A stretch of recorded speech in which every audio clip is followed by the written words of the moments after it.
Hola, ¿qué tal? Mi nombre es Darío y soy estudiante de la Escuela Superior de Economía del Instituto Politécnico Nacional y voy a contarles acerca de algunos conceptos y temas que vi durante mi primer departamental en la materia de salarios y acumulación.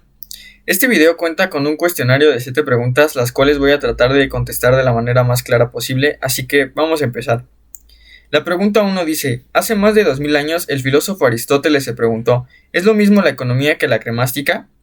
Bueno, yo pienso que no es lo mismo la economía con la cremástica, ya que esta pregunta la podemos responder recordando las reflexiones de Aristóteles acerca de la organización de una forma perfecta de sociedad civil, que eran las polis que existían durante el tiempo de Aristóteles. Él se plantea esta pregunta de si es lo mismo la economía y la cremástica, y define a la economía como el uso de las cosas. ¿Esto qué quiere decir? Que la economía era concebida como una actividad que debe facilitar la existencia de esta forma de almacenar aquellas cosas que nosotros necesitamos para sobrevivir, aquellas cosas que son útiles para una comunidad o una ciudad o una casa.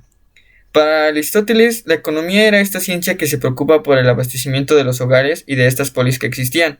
El poseer lo necesario para vivir y el bienestar de la comunidad eran los elementos centrales del discernimiento de las polis y el objetivo último de la economía.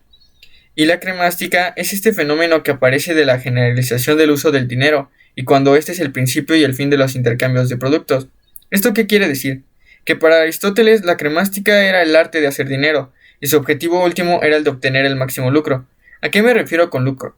La palabra lucro quiere decir ganancia o beneficio que se obtiene en un asunto o en un negocio. Para Aristóteles la forma de riqueza que deviene de la cremástica es ilimitada, porque no hay forma de satisfacer el hambre de lucro. Por eso creo que esta diferenciación de la que nos habla Aristóteles se refiere a que en el momento en que la economía deja de ser sometida a las reglas de saciarnos o de manera que sea de una justa proporción, se convierte en cremástica, una actividad regida por la ley de la escasez que Aristóteles consideraba algo vergonzosa.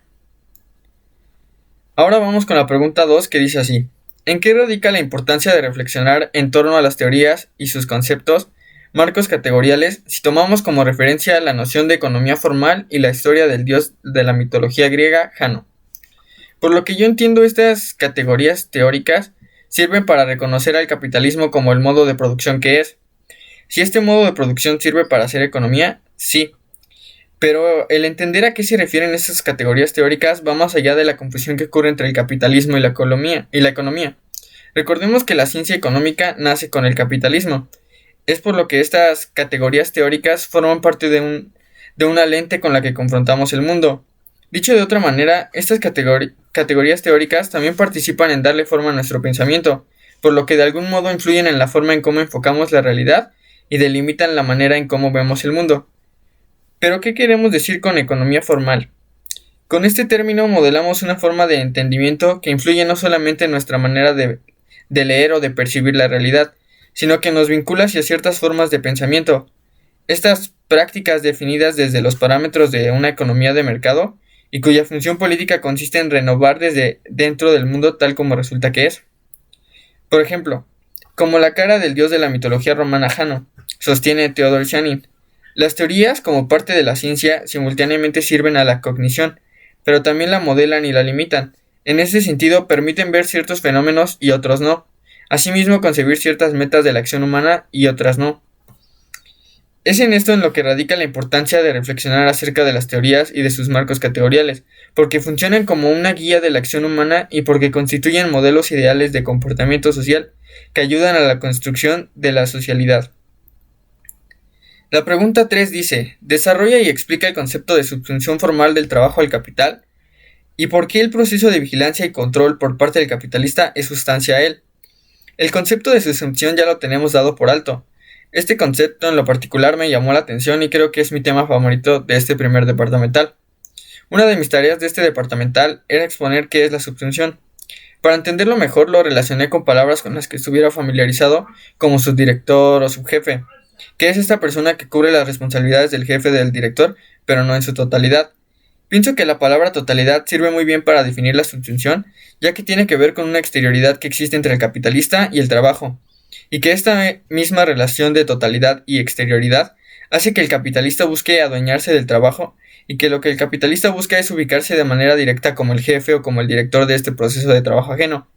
Entonces, ¿qué entendemos con esta negación a la exterioridad con una incorporación a la totalidad?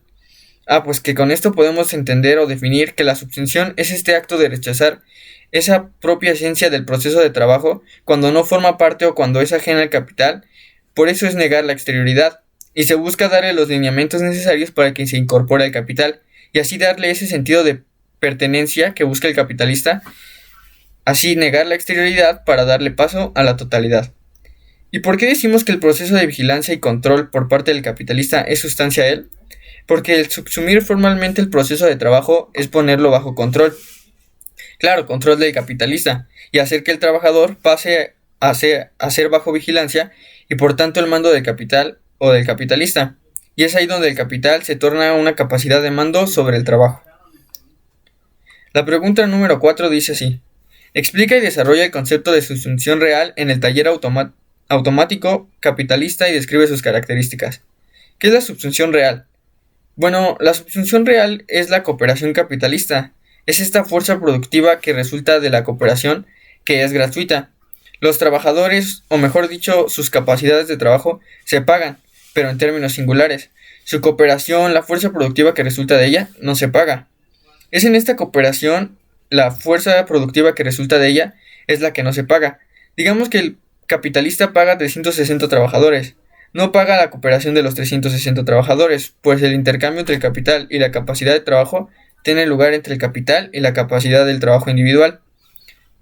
De esta forma, la cooperación o esta fuerza productiva del trabajo social se presenta como una fuerza productiva del capital y no del trabajo.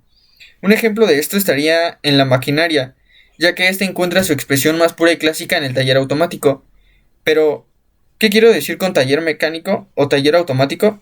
En una de las lecturas mencionaba que el utilizar la maquinaria representaba un conjunto de maquinaria especializada, como un sistema de maquinaria integrada para facilitar el trabajo a los trabajadores, pero que dentro de las ramas productivas sirve como un motor para impulsar la productividad. Pero, ¿cómo funciona?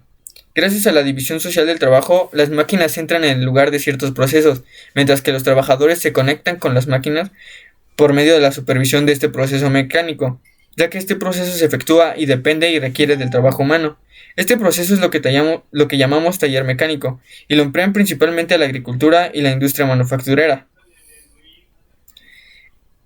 En la pregunta 5 dice, en opinión del filósofo Bolívar Echeverría, el concepto de subsunción del proceso del trabajo al capital es entrar en la descripción crítica del modo capitalista de producción social. Explica por qué y a qué se refiere este concepto. Creo que lo que el autor trata de decir es que en estos manuscritos que escribió Marx, el concepto de subsunción del proceso del trabajo al capital se puede distinguir de dos maneras, desde un punto de vista tecnológico y un punto de vista más teórico. En el punto de vista tecnológico, la subsunción se refiere a analizar la esencia de la tecnología moderna y las posibilidades que puedan ocurrir en estas alternativas tecnológicas postcapitalistas dentro del proceso de subsunción. Pero lo que nos interesa es conocer el concepto de subsunción desde este proceso de trabajo al capital, desde un punto de vista teórico.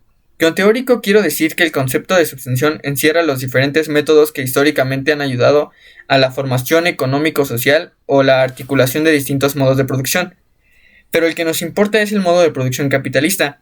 Es por esto que la teoría de la subsunción critica el modo de producción capitalista, ya que dice que como modo de producción tiene necesariamente dos versiones o figuras básicas a través del tiempo. Estas son complementarias dentro de una misma época, dependiendo en la época en la que se encuentre el modo de producción, que es el modo formal y el modo real de la subsunción real del proceso productivo. En la pregunta 6 dice, define qué es el plusvalor y explica la diferencia entre plusvalor absoluto y plusvalor relativo. ¿Qué relación existe entre cooperación, división del trabajo, la mecanización del espacio del trabajo sobre el plusvalor relativo? Bueno, el plusvalor es el valor no pagado del trabajo del obrero que crea plusproducto del cual es propietario el capitalista. Entendemos como plusvalor absoluto que es como este alargamiento de la jornada del obrero. Esto sirve para aumentar la masa del plusvalor, mientras que el plusvalor relativo consiste en aumentar la masa de plusvalor a través del aumento de la fuerza productiva del trabajo. Esta diferencia que tiene el plusvalor absoluto es que este centra la duración de la jornada de trabajo y el plusvalor relativo se enfoca en los procesos técnicos del trabajo. La relación de la cooperación con el plusvalor relativo es cuando, de manera conjunta y simultánea, no trabajan en algo diverso, sino que trabajan en la misma cosa. Es aquí en donde entra la división social del trabajo, pues a todos y a cada uno de los trabajadores que corresponde una función y un pequeño proceso dentro de este gran proceso de trabajo. Es lo que mencionaba con lo de los 360 trabajadores que emplea el capitalista. En la pregunta 7 dice, el joven Marx en los manuscritos de 1848 utiliza el concepto de enajenación para construir una crítica a la forma capitalista de producción. Explica las características de este concepto y explica las formas o determinaciones del trabajo enajenado planteadas por Marx. Bueno, el concepto de enajenación que utiliza Marx en los manuscritos interactúa con la naturaleza del trabajo y cómo es que éste se puede representar de diferentes maneras o formas. La enajenación tiene que ver con la naturaleza y la historia, pero principalmente se relaciona con el espíritu. ¿Pero qué es el espíritu? Pues es esta parte inmaterial o abstracta que se nos atribuye a nosotros como seres humanos. Ahora, ¿a qué me refiero con inmaterial? A que cuando el espíritu sabe que esta parte inmaterial va a buscar darse una identidad para reconocerse a sí mismo como espíritu, pero para eso va a ser objeto de algo como si fuera ajeno o enajenado. Entonces la enajenación es esta idea que propone que para que el espíritu se realice o se identifique como espíritu, tiene que ser objeto de algo. Es por eso que Marx dice que la enajenación del obrero, que son estas maneras o formas en las que la enajenación se ve de distintos ángulos, que son la enajenación del obrero del producto de su trabajo, la enajenación del obrero en el acto mismo de la producción y la enajenación respecto a su vida genérica. Estas determinaciones de la enajenación del proceso de trabajo facilitan la explotación del obrero por parte del capitalista. ¿Por qué? Porque Marx nos dice que el capitalista se adueña del espíritu del trabajador, dando paso a la teoría de la plusvalía. Número 1. Porque la enajenación del obrero en el producto de su trabajo, el capitalista se adueña del producto u objeto que crea el trabajador. Número 2. Porque la enajenación del obrero en el acto mismo de producción de este trabajo está generando que el obrero piense que este trabajo le pertenece a él, pero realmente le pertenece al capitalista. Digamos que trabaja 8 horas con su debido sueldo, pero dentro de ese tiempo está generando trabajo gratuitamente, que es lo que extrae el capitalista, ese plus trabajo, ese es el plusvalor. Y número 3, la enajenación respecto de su vida genérica. Aquí el capitalista se apropia de la vida del trabajador, ya que el trabajador no solo mortifica su cuerpo, sino que lo arruina como ser humano al limitar el desenvolvimiento físico y espiritual. Y lo definimos muy fácil con la frase que dice Marx: el obrero solo se siente en sí fuera del trabajo, y en este se siente fuera de él. El capitalista se adueña de una parte humana del trabajador. Estas son las determinaciones o formas en las que se expresa la enajenación por parte del capitalista al proceso de trabajo. Y bueno, creo que esto sería todo y espero que haya quedado claro. Yo me despido, soy Darío Solís para la materia de salarios y acumulación. Hasta luego.